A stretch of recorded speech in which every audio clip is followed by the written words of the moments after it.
அதுக்கு தண்ணி அது என்னதான் கொஞ்சம் இருந்தாலும் அதோட வாய்க்கு அது எத்தவே இல்லை.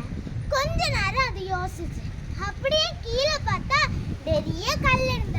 அப்ப அதுக்கு ஒரு யோசனை வந்துச்சு. கல்லை தூக்கி போட்டு தண்ணி மேல வரும்போது நம்ம குடிக்கலாம்னு சொல்லிட்டு அது கல் எடுத்து உள்ள போட்டுச்சு. அப்போ அது தண்ணி மேல மேல வந்துகிட்டே இருந்துச்சு.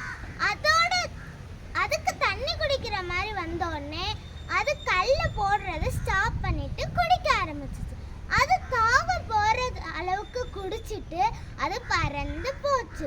இதோட பொருள் என்னன்னா, சுட்டீஸ் நீங்களும் ரொம்ப யோசிக்கணும்.